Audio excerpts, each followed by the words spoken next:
रसला विधानसभा क्षेत्र का ये गुरगुजपुर एरिया है।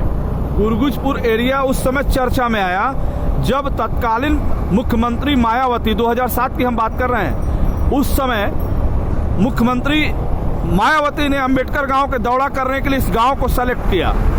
जब ये गांव प्रशासनिक सुर्खियों में आया सामने, ये आप जो देख रहे हैं, ये स्कूल जो आप देख रहे हैं, ये वही जगह है जहां प्रदेश के तत्कालीन मुख्यमंत्री मायावती ने जनसभा को संबोधित किया था।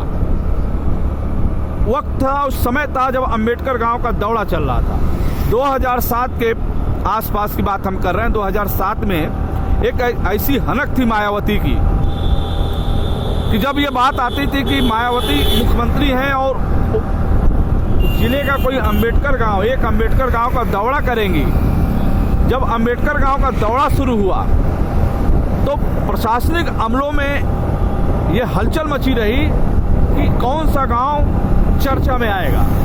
रात को गुरगुजपुर, रसला विधानसभा क्षेत्र का गुरगुजपुर गांव जब चर्चा में आया कि मायावती का कार्यक्रम, तत्कालीन मुख्यमंत्री मायावती अंबेडकर गांव का दौरा करेंगी, तो राजनीतिक और प्रशासनिक अमलों में हलचल मच गई, हड़कंप मच गई। लोग, अधिकारी, नेता अपने आवास को छोड़कर यहाँ नजर आए। रात दिन काम होता रहा, नाली बनती रही, सड़क बनता रहा, रंग रोपण होता रहा, हेलीपैड बनता रहा। प्रशासनिक और राजनीतिक जो अमला था, जो नेता थे, यहाँ रात भर जमावड़ा यहाँ उनका था। पूरा गुलजार था एरिया। जब मायावती यहाँ आई, जब वहाँ आई और पूरे गांव का भ्रमण किया, उस समय अधिकारी सर के पसीना पोंछते नजर आए। उनकी हालत ऐसी थी कि कब किसका विकेट गिर जाए, कब किस पर कार्रवाई हो जाए, कब मायावती किस पर नाराज हो जाए, वो सस्पेंड हो जाए या बर्खास्त हो जाए, इसको लेकर भी काफ़ी भय का वातावरण था अधिकारियों में। तो दोस्तों, मेरे कहने का मतलब ये था कि उस समय की जो सरकार थी, मायावती की सरकार, उस समय जो हनक थी मायावती की, प्रशासनिक अमलों में एक डर का वातावरण था।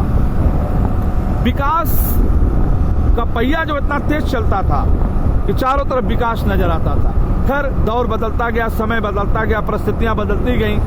2012 में अखिलेश जी आ गए, 2017 में योगी आदित्यनाथ आ गए, 22 में कौन आएगा ये वक्त बताएगा।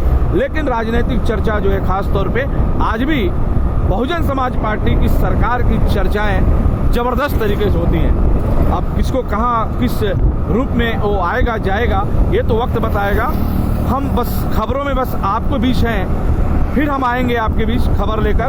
तब तक ये खबर का काफ़ी जानिए, जानकारी लीजिए और जुड़े रहिए हमसे और देखते रहिए बलिया आजकल। नमस्कार।